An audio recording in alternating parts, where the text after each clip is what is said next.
මුණාගල හොඳයි කියන හින්දා යනවා අන්තිමට කෙලුනේ මටමයි. අයි මම 15000ක් කියන්නේ ඩිංගාද මුංගේ මේ මුංගේ අට කඩනවද? නෑ. ඇයිවා? ඇයියකෝ? හල්ලිනේ මුං ඉඳගෙන පුතුවේ කරකවි කැවි ශක්තිලි දෙමළ ටික. සූර ගන්නවා ගල්ලි ටික. ඔවුන්ගේ කඩට හොරපොන් තියන්නේ යන්න හොඳ නෑ ෆෝන් ගන්නවා. ජීවිතේට යන්න හොඳ නෑ බං. ඔව්. යන්නේ ඉතින් ආයෙ එච්චරයි. ඔවුන්ගේ ෆෝන් එක උද්දට 33000ක් දීලා. ඉතින් මල්ලකට එන්නේ. ඇයියකෝ? දැන් මගේ කඩේ හොඳ නැතුව මම යන්නේ 33000ක් දීලා ෆෝන් එකක් ගත්තා ඔවුන්ගේ. හැබැයි ෆෝන් එක ගත්ත කොල්ල හොඳයි.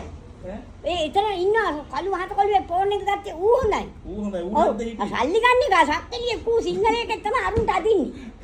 ඌ බෑම කරපු බල්ලෙක් ඌ. ඔව්. මම තල්ලු කරගෙන ගියා එළියට යන්න. ඕකම තල්ලු කරගෙන මං එළියට ගියා යන්න ඕන තියාගෙන මං එන්නම් පස්සේ කියලා. ඔව්. ඇයි මං අපේ සල්ලි නිකන් නේද? මුන් වගේ පුතු වල ඉඳගෙන හොර සල්ලි ගන්න මේ. මේක තියාගෙන ඉඳලා ප්‍රේමයන් ගිහලා බොරුවට මයික් එකේ බැටරිත් නැහැ මූ සින්දු කියන නසක් කියා. මං ගහුවා තෝ සින්දු කිව්වේ මේක බැටරිත් නැහැ තෝ කොහෙන්ද බල සින්දු කිව්වේ කියලා. ඔව්. ඔව් අපිට මේක රවට්ටලා තමයි දුන්නේ. නොතකින් කාලා කන්නේ මුන්ගේ කඩේටම යන්න හොඳ නැහැ. නෑ කන් ගොච්චන් අධ්‍යාපන කොල්ල වඩින්න.